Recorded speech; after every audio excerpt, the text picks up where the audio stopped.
Hey, welcome everybody to the Creighton Women's Basketball post-game show. We're going to be doing it right here for all Creighton Women's post-game, excuse me, Creighton Women's postseason games throughout the season.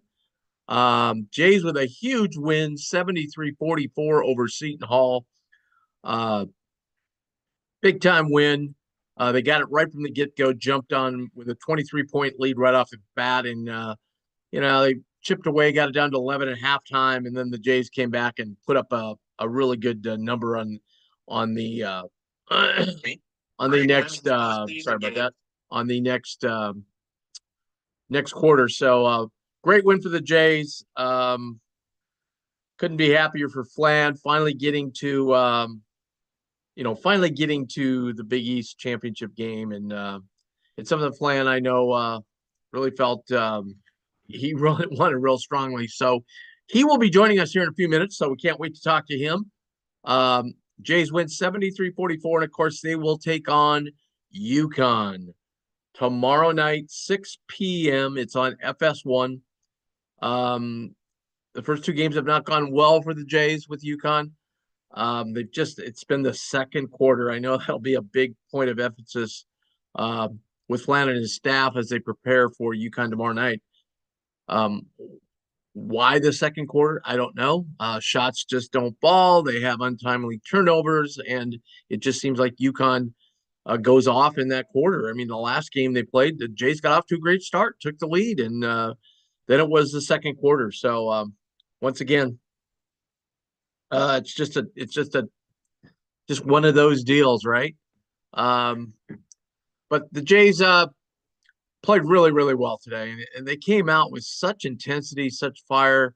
I love the way the ball was moving around today. It really it was really popping, and you got to like that from the Jays when that ball is moving around on the offensive end as much as it was today. It never hurts when you knock down your first five, excuse me, 3-point shots. That's always going to make things go a little bit easier, and it did for the Jays today as well. Um, boy, you know, we see this both on the men's and the women's side. You get some players, you can rattle them off through the course of history, and it really you look back and you say, man, how are we ever going to go on without these players? And we certainly have two in Lauren Jensen and Morgan Malley. Now the second and third all-time leading scorers, respectively, in Creighton women basketball history. An incredible accomplishment today. They were huge again, as they have been so many other times. Today, let's see, Morgan. You have to see. Here we go. Morgan and Lauren led them both in scoring, and as they have a good chunk of the season. Morgan had played. The good thing too today, they got such a big lead. They're able to rest some of these players with Morgan with her knee and so forth. So she's able to get a little bit of a break. Morgan had 14 points. Lauren had 19. Kennedy Townsend, nice game, chipped in with 10 as well. But this work was all done early on, and the Jays got it done very early on, and took that big 23-point lead in the first quarter and just rolled from there. I thought some great defense. There was also just shots not dropping for Seton Hall, and that happens sometimes. It's happened to the Jays in this tournament before, but not today. Not today. They came out with a real strong effort and a determination, if you will. I know Flan and I talked about this last night on the post-game show. And by the way, you can go to Blue Jay Banner and go to Blue Jay Banner YouTube tube. You can see all the past, both men's and women's post-game shows. So if you missed our men's last night, go check that out there. If you missed our women's last night, go check that out there.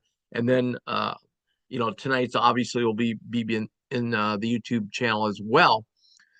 But we talked to Flan last night, and I said, these games are great if you win them, right? You never want to have a game like that and have that be your first round exit. And he goes, absolutely, because it gets you into the moment. It gets you under a lot of pressure in a pressure situation and gives you a tight game as you head on forward. And so I think that was a big help today. I hope it will also be a big help tomorrow night when they play UConn. They've already felt that pressure of having to come from behind and pull out a win. And obviously in 10, 12 days when they play in the NCAA tournament, hopefully it will help them there as well. But just a terrific night for as I said, Morgan only had to play 26 minutes. Molly was only 27. Kiani was 26. It really balanced as far as the number of minutes a lot of these players played tonight. So Jays were strong in the stats. Shot 52% from the field, 52% from three, and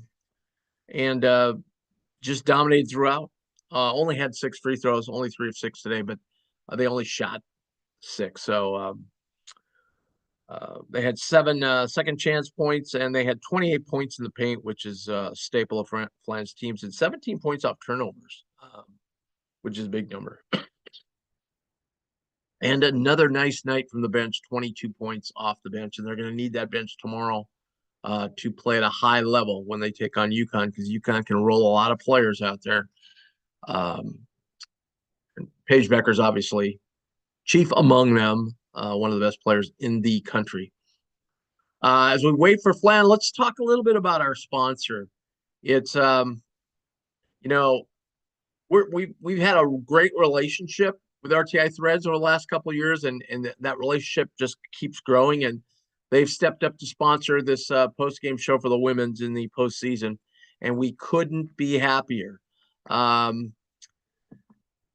Just a great company, and so happy to be working with Katie and everybody over there at RTI Threads. If you haven't checked them out, please do. They have fabulous merchandise. Not only men's basketball merchandise, but also women's basketball merchandise. And if you go to Blue Jay Banner Twitter account, you'll see I put a link on there for where you can click on that link and see all the great women's basketball merchandise they have. So go there, you'll see different threads. They've got where they have general apparel and merchandise. They also have women's basketball and also obviously Creighton men's basketball gear as well. I know my wife has gone on there several times and bought tons of stuff from them. Just a fabulous and such high quality and such a variety. You can get all kinds of things there, t-shirt, jerseys, and so forth. So check it all out. That's RTI Threads. Go to rtithreads.com. Click on the different menu items that they have, as I said, for women, men. As far as sizes, they've got everybody's. They've got men's sizes, women's sizes, kids' sizes. They have it all. Just one of the more exciting apparel companies I've seen that have Creighton gear in a long, long, long, long time. So please check them out. RTI Threads. They're going to be doing a lot more stuff with Blue Jay Banner. Big supporter of our golf tournament. They have fabulous stuff every year they bring to our golf tournament, which is exciting. And we hope to continue that great relationship. So they'll be joining us. We'll be talking more about them. They're looking to maybe do some sort of specials. We hit the NCAA postseason part of the season. So check them out. We'll be talking about not only here on this show, but also on the men's show as well. So check them out. That's RTI Threads.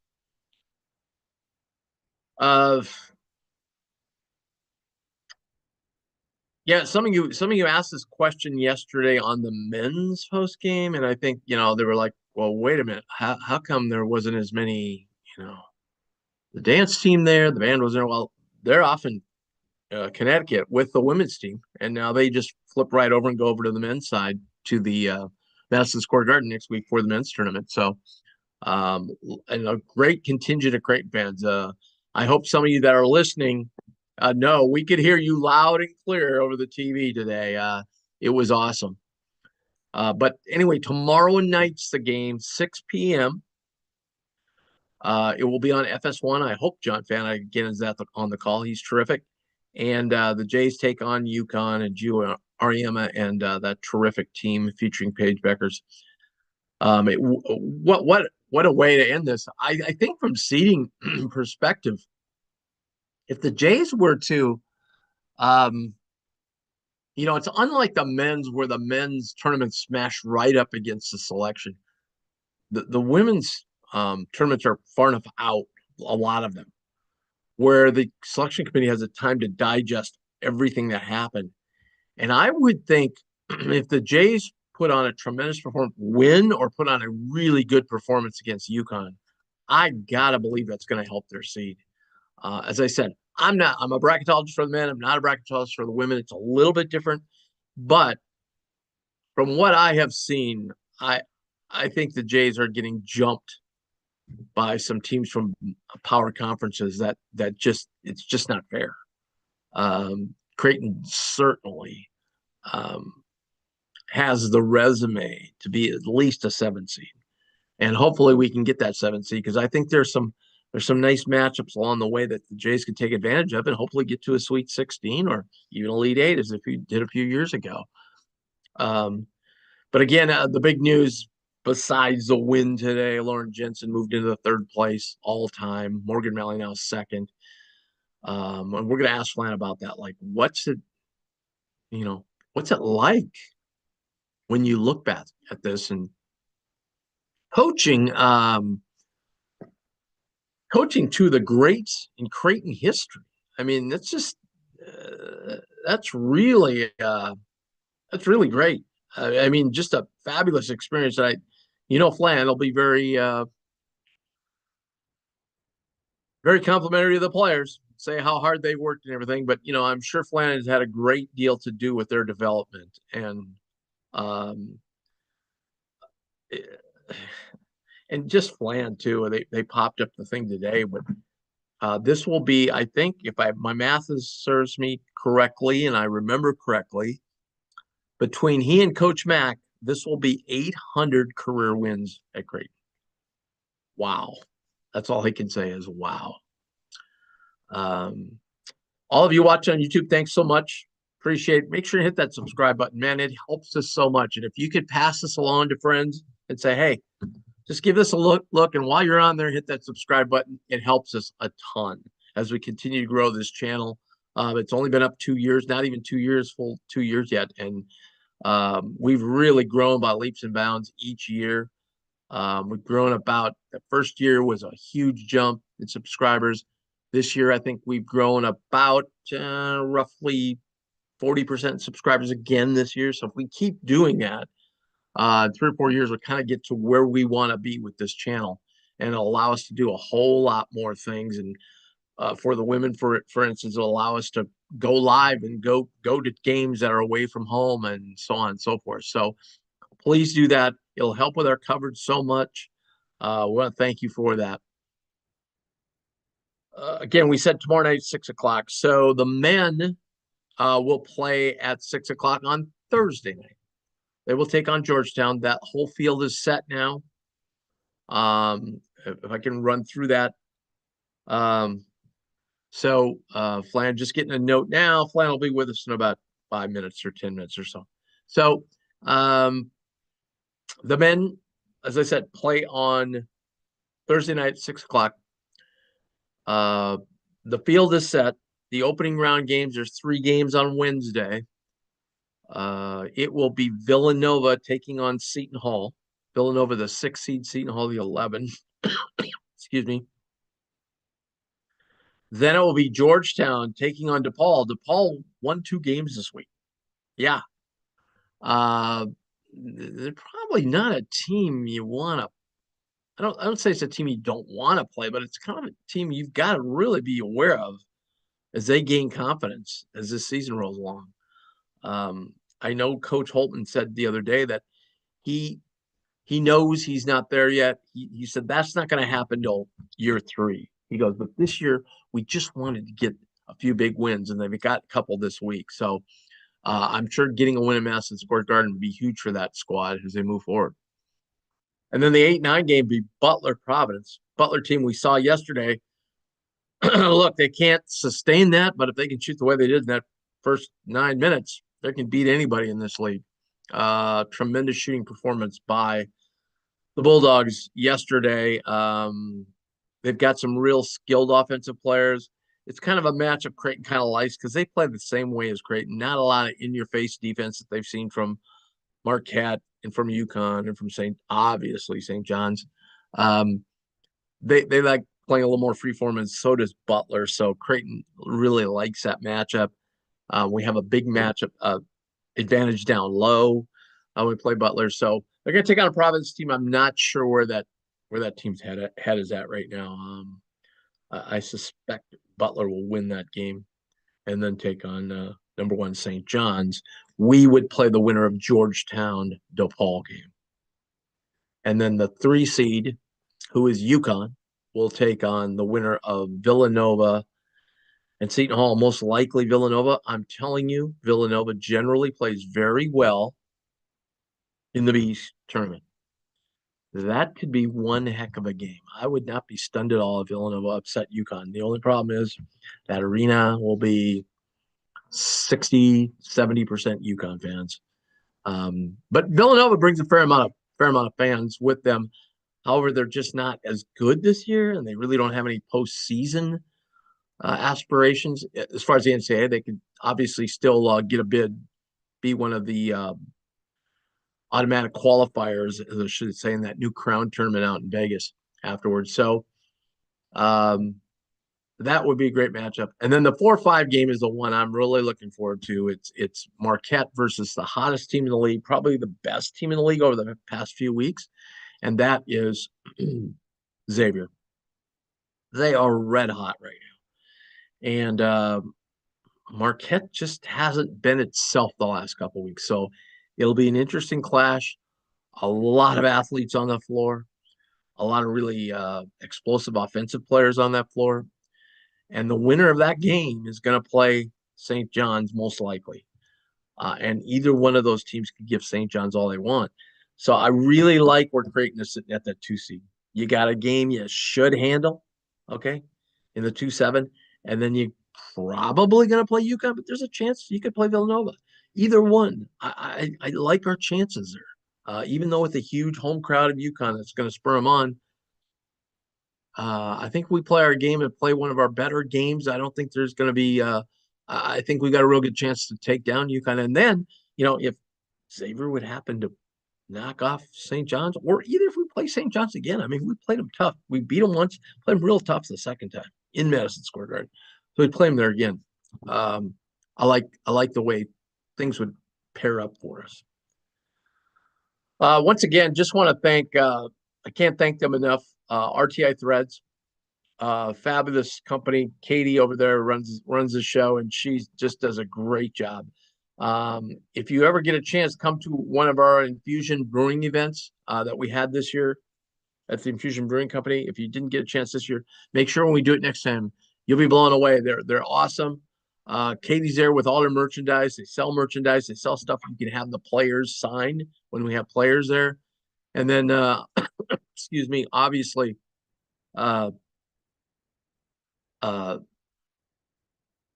we have players there you can talk to, get autographs, pictures, so forth and so on. And we usually have coaches there as well who kind of give you a rundown of their team. We'll find out when we're going to do the next event. We'd kind of like to do one when the weather's really nice. We could. They have a huge patio area out there at Infusion, and you get to taste all these great beers. So, and they've been just thrilled with the 2 events we've done. RTI has been thrilled with the events we've done, and we've had great crowds. Even that last one when the weather was 20 below, we still had a great crowd show up. So, thanks to all you fans who did come out, and we're looking. I know I think Mallory's parents were there, if I remember correctly. I'm sorry, Morgan's parents were there. So that was awesome. So check out RTI Threads though. As I said, great apparel, men's, women's, kids, all sizes, and one of the few places that has women's basketball logo gear. So we're talking. Obviously, this is a women's post-game show. Will be great if you can support them as they support us, and go on there to get some women's apparel. So that's RTI Threads. Check them out. Go to their website. And as I said, they're going to have some specials coming up here for the postseason. Blue Jay Banners is still working on some more postseason plans. Should have those finalized early this week.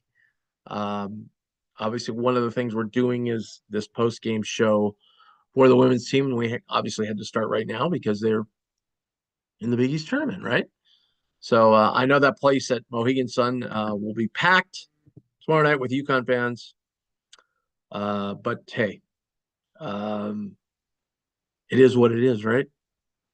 When you're the top dog. But I was watching telecast today, and it's just great. The way John Fanta loves it, even though he's a Seton Hall guy.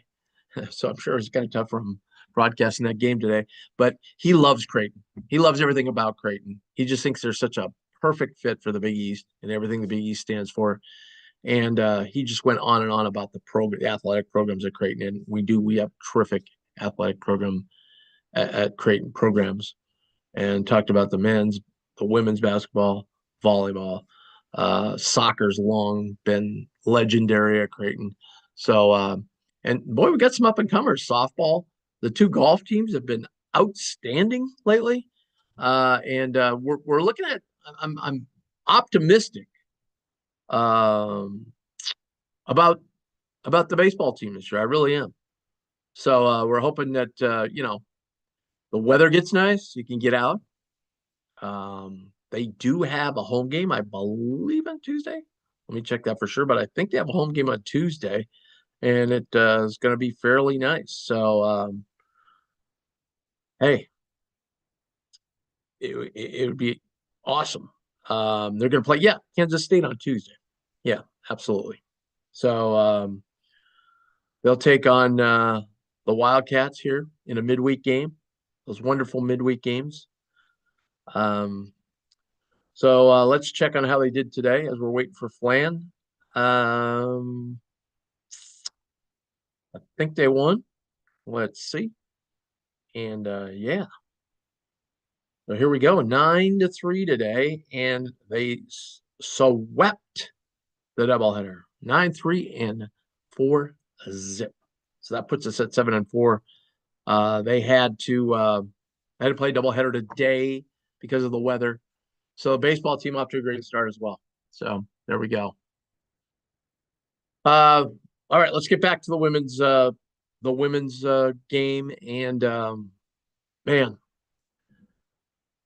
we went through that lull kind of midway through the second quarter, and then bits and pieces in the third. But as I said, the way the ball was moving today, we got some great open looks, and Seton got all frustrated. They couldn't figure us out. They had to stop Morgan from driving and Lauren from driving. They couldn't do that, so they went for a zone for a little bit. And that didn't really work because because the way we were moving the basketball, we got some open looks. And we had a lot of open looks, I thought, in the second half. Great open looks. And shots were going in and out. And so we were getting good looks. We'll ask Flan about that. I'm sure he was happy with the looks that we got. But shots just sometimes just aren't dropping, especially you go to these venues in the postseason. At Mohegan Sun, I mean, that's a place they're dropping it in a court that they do play some college men's games there and women's games there, but for the most part, you get into these different backdrops, different arenas. I mean, obviously, way different backdrop than say at Sokol. So,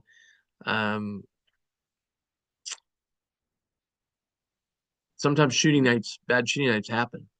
The NCAAs, you get more into a standard arena where, especially the first rounds, where you're at somebody's site, and those tend to work a little bit better. All right, we are just moments away from head coach Jim FLANERY. Can't wait for him to join us and get a chat with Flan.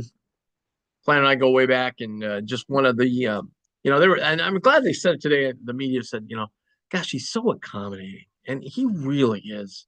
Gosh, I don't remember one time when I've asked him for an interview or to be on our Blue Jay Banner show. I don't remember one time he said, "Gee, I'm sorry, I can't." One time he was going to his kid's game. Okay, I gotta interrupt your family time. But he is accommodating, and it's just so nice. Um, we've been very fortunate, Creighton, to have the kind of coaches we have that are so accommodating. They don't have egos. They just uh, they're just willing to do anything, especially if you're, in our position at Blue Jay Banner, we're trying to cover their team.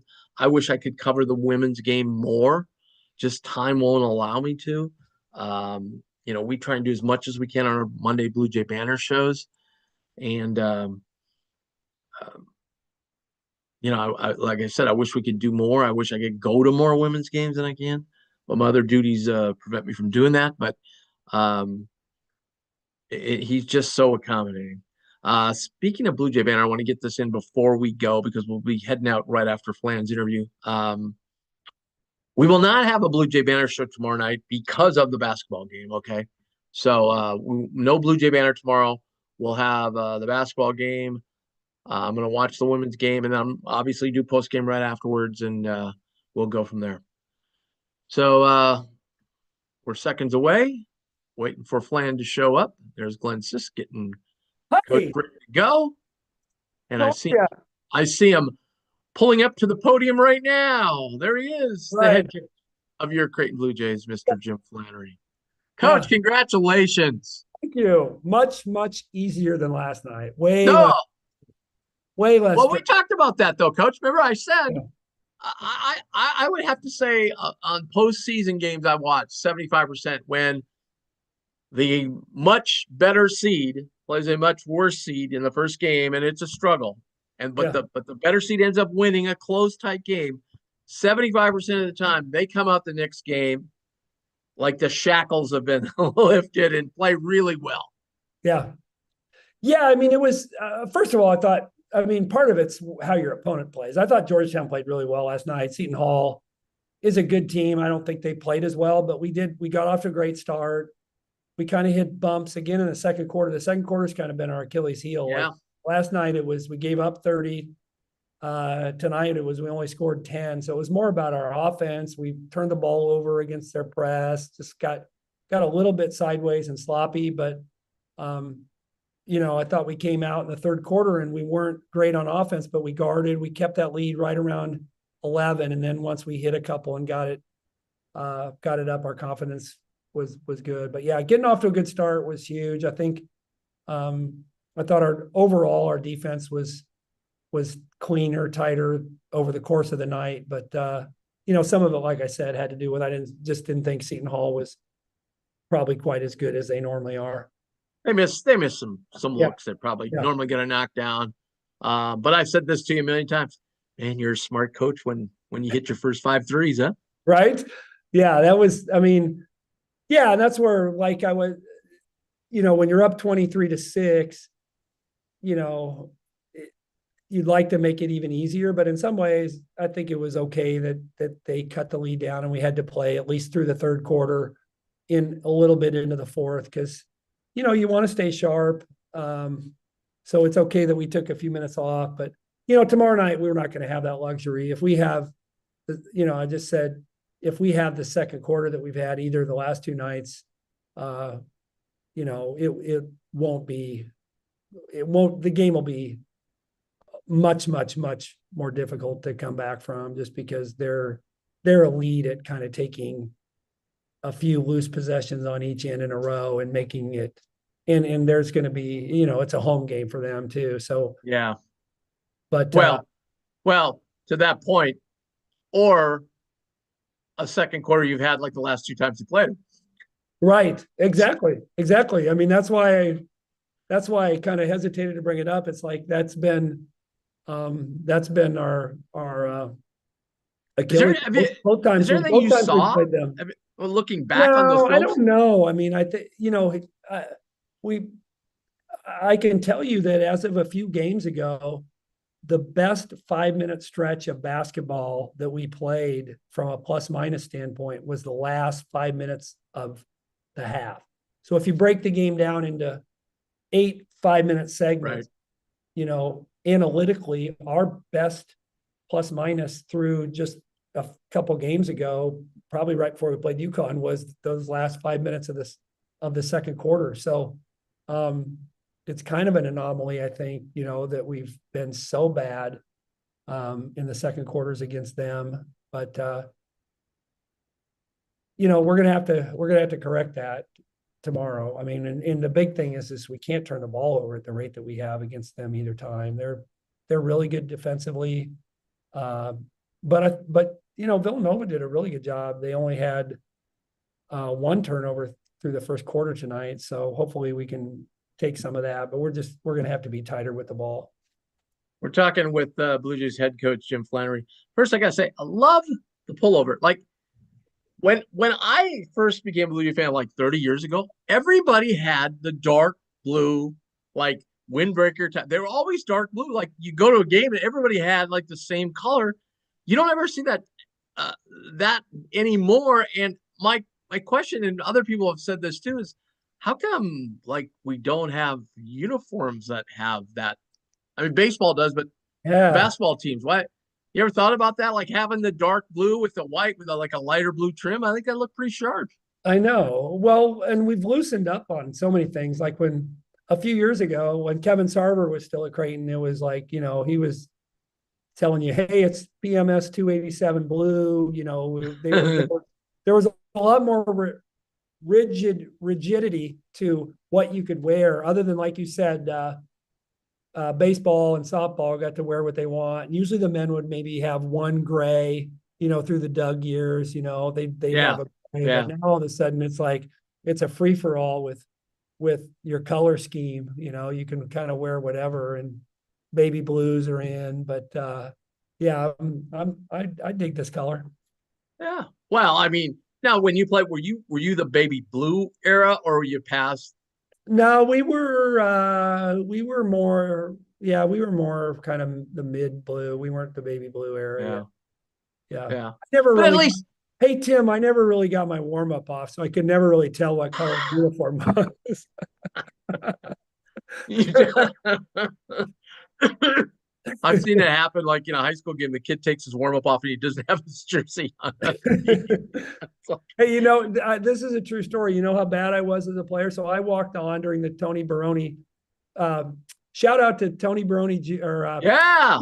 Brian Baroni, Southern Illinois. SIUE. SIUE. They had the first ticket to the dance, but shout out to Tony's youngest son, Brian. But anyway, my senior year on senior day, I used to wear, I was a walk-on, so I took the uniforms that were left. So at home, I was number 25, which later became Chad Gallagher. On the road, I was 44, but my practice jersey was number 43. So I had three different numbers. And on my senior day, they put up a little thing and they put number 43, Flannery. So, which I thought was appropriate because that's really the only time somebody would have actually seen me play was in practice. So that was my practice jersey, number 43. But three, it's like, hey, what uniform do we have left that we can give Flannery? Yeah. It doesn't matter that they're not the same number. Well, hey, I'm with you on the jersey. I can't stand turning on a game, and New Mexico this year suddenly went to like a light blue. They've never been like or turquoise or whatever it was. Right. At least we'd have blue. Okay, I'm right. As long as you're somewhat in the palette, Yeah. So what's it like? I know you probably don't have time to reflect on this kind of stuff right now, but my God, you coached the second and third leading scorers in Creighton history. Yeah, that's amazing. I mean, part of it is obviously the COVID year, but if you think about it, Lauren didn't really. I think Lauren scored 23 points in her freshman year at Iowa, and Morgan probably scored less than 200. So it wasn't like, because it was COVID. I think we only played 22 games, and she was. Yeah. I think she averaged maybe 7-ish as a freshman. So yeah, it's crazy. I didn't know that Morgan had already passed Connie, and that I think Lauren had tied her as of last night, because I made some comment about the countdown to Connie, because Connie had, been with us the last 4 or Yeah. 5, they know Connie. Connie stepped away and isn't coaching with us anymore. But Morgan, of course, knew that she'd already passed Connie. But I made a joke about the countdown to Connie with the way that those two had played last night. Yeah. Um, you probably hey, Kennedy had a nice game today. Yeah, yeah, she did. She did. And I thought that was big because, it is to do it on in a conference tournament stage. It's a little different. I'm not saying it's not night and day, but there is a higher level of stress on your players. There's just a little bit more tension. So when you have somebody who's not a fifth year who can come in and play that way, it just bodes well for, tomorrow night, but also for the NCAA tournament. I mean, because the stress is only going to get greater. But yeah, Yeah. I'm happy for her. She did a good job. Yeah. The other thing that jumped out at me today was I really thought, like, a lot of times you get in these tournament situations and you can just things get a little, they know you really well, you know them Yeah. really well, and you get on the offensive end. They know what you're going to do. Things get stagnant. I thought your ball movement today was awesome. That ball was popping. Yeah, thanks. I mean, that's one of the things we pride ourselves in is we, obviously, Lauren and Morgan are special players. They can go get a shot, like few others that I've ever coached, but we are still at our best when the ball moves and you get an opportunity to have a closeout, or you have a screen where there's a miscommunication and you've got an opening. So I mean, that's when we're at our best. And again, we've probably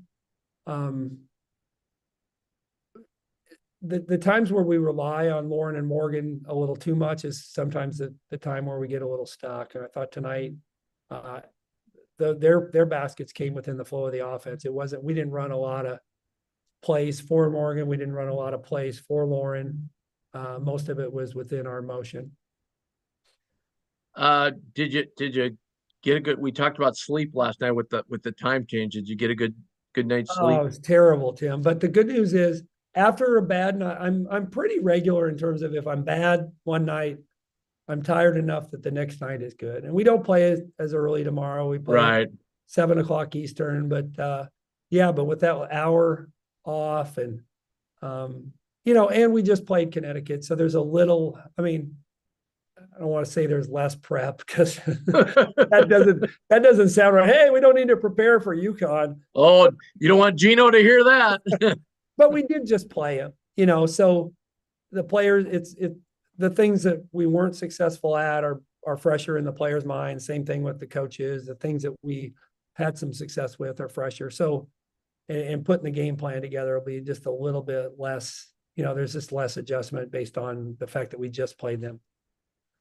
So two things, and we'll let you go. One, so when you don't play till late and you're out, you played today, now you're out. What's kind of the schedule for you? Do you go through a walkthrough? Do you go through a shoot around? What do you do? Well, yesterday we had a shoot around. Today we did not, with a quicker turnaround, and tomorrow, Right. just because the thing is, Morgan hasn't been practicing a lot with her knee, so it just, to me, it's like what we'll do is we'll foam roll. We'll have our strength coach and athletic trainer kind of take him through some stretching, some yoga. I know, Tim, you're into yoga. Oh yeah, big yoga guy.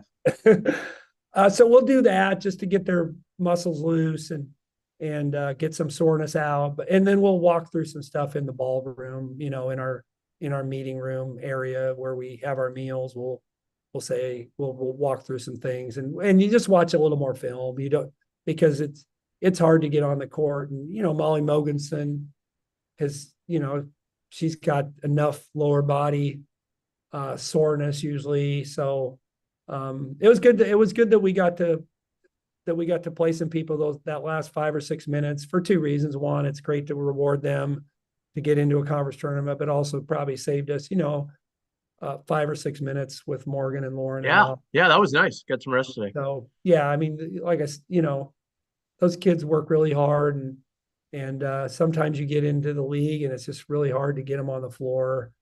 So that was good. But yeah, we won't do anything formal, but we'll watch film 2 different times tomorrow. So the first time will be a little longer, and then the second time we'll try to condense it. All right, last thing, 30 seconds. What's the one thing you got to do tomorrow? Yeah, we have to take care of the ball. We can't give them live ball turnovers. Um, you know, again, they had 13 steals the first game, and then I said, well, we'll be a little better just because Kiani is playing in game 2, and we had 15, or they had 15 steals. So, and Yeah.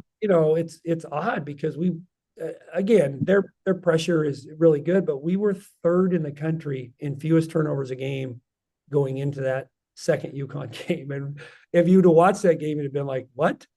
But we have to be tighter with the ball. We'll have a better plan for their full court pressure. The first game, it was more their half court pressure. And then they threw more full court pressure at us the second game. So hopefully we'll have a better plan for that, but we've got to be tight with the ball, and then transition defense. Because if you turn the ball over, you're either giving up layups, but also just even they run really well off misses. Flan, thanks so much for joining us. This was great. Congratulations. Best of luck tomorrow. We'll chat tomorrow. Okay, sounds good. Thanks, Tim. Thanks, Flan. Bye, everybody. That's head coach Jim Flannery of the victorious Jays today, 73-44 over Seton Hall to move into the championship game of the 2025 Big East Women's Basketball Tournament at Mohegan Sun Arena in Connecticut. So we want to thank Dan so much for joining us. He's always terrific. All right, we'll be right back here tomorrow night after the game. I'm guessing 8:30-ish, 8:45-ish. We'll be jumping on to do the post-game show again. Hopefully a big upset and a historic win for the Blue Jays in their first ever final of Big East tournament. Again, thanks, RTI Threads. Couldn't do it without them. They're terrific. Check them out. Go to their website. And we'll talk tomorrow night. Thank you so much.